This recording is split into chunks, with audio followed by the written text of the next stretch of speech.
కనీసం పోనీ 40 సీట్లన్నా రావాలి వాళ్ళకి. వచ్చింది 18 కదా. 8 వేసుకున్న 40 రావాలి కదా. 48, 56 రావాలా. 56 కానీ వాళ్ళకి వచ్చింది ఏంటని 18 కూడా కాదు కదా, 8 సీట్లు గెలిచింది. 8 అసెంబ్లీ, 8 పార్లమెంట్. ఇంత తేడా ఎట్లా ఉంటది అంటే అక్కడ మోడీ ఇంపాక్ట్ పనిచేస్తుంది, కానీ బలమైనటువంటి లీడర్షిప్ కాన్సెప్ట్ కనబడుతుంది అక్కడ కొరత.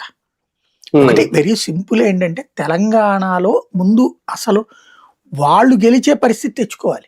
ఇక్కడ జగన్ ఆంధ్రాలో తను గెలిచే పరిస్థితి తెచ్చుకోవాలి.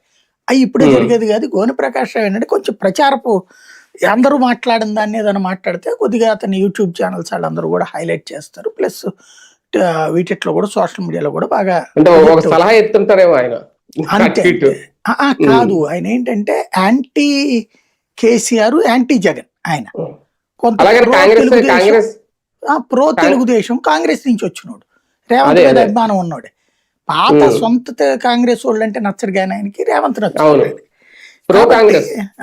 కాబట్టి ఆ ఆస్పెక్ట్ లో మాట్లాడుతున్నాడు తప్పించి దానికి ఏం కమిట్మెంట్ ఏం లేదు. బేసిక్ గా ఒకటి మాయేస్తాను ఖాయం, రేపటి ఎలక్షన్స్ టైట్ అయ్యి ఇప్పుడు 240 వచ్చినాయి మొన్న బీజేపీకి.